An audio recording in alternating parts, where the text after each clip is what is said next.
Thank you very much, my brother, C.S. Kagwe. And once again, I would like also to commend the health team, because on a 24/7 basis, C.S. Kagwe and the entire team have been working tirelessly to make sure that this COVID-19 is managed and contained. We know you've not had a lot of rest since this COVID came to us in March, but we're likely to appreciate the sacrifice which has been made by you, CS, and your team, DG, Amoth, the PS, and everybody else in the ministry.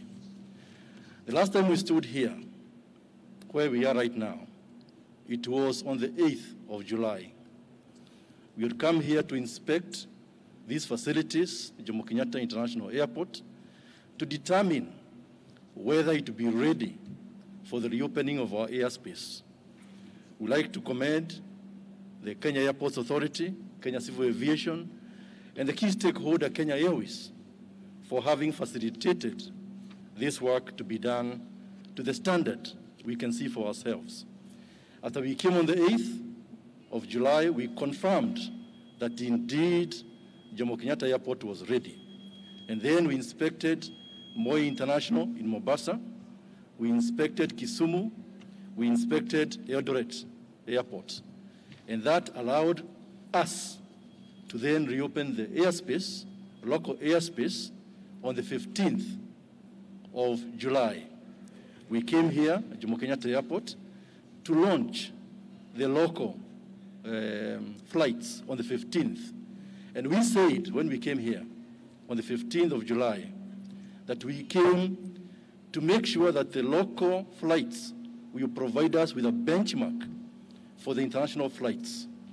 And we told the staff here, we told KQ, we told the other airlines that they were on test period between 15th of July and today. And I'm delighted to say they did pass the test. That's why today we have launched the international flights. And we started with a busy day because being the first day, we thought things would be very quiet. But I'd like to confirm to Kenyans that already this international airport has seen departure of a 787 aircraft to London Heathrow this morning. We've seen a flight to Dubai. We've seen a flight to Addis Ababa, Kigali, and Dakar, Senegal. And we expect arrivals, Kenya Airways flight. We expect British Airways this evening. We expect KLM from Amsterdam and Lufthansa from Frankfurt, Germany. So you can see we started on the right footing, and we are delighted with the development so far. I know you may ask, but let me clarify one thing which is important, Waziri, even before the questions are asked.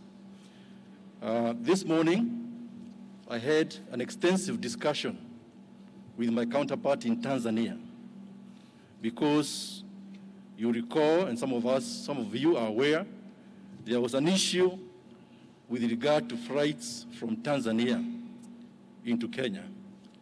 And we wanted to clarify, me and my brother, the Minister for Transport, Engineer Kamwere of Tanzania, that indeed there is no misunderstanding. Kenya has never banned flights from Tanzania. Kenya has never banned travelers from Tanzania. What we have done is to indicate certain health-related protocols of people arriving from various countries. And this is a protocol which is contained in the communique which we gave you on Thursday, and for which we are reviewing in terms of countries which will be coming here and with passengers exempt from quarantine. And so I'd like to confirm, we did agree with the Minister for Transport for Tanzania.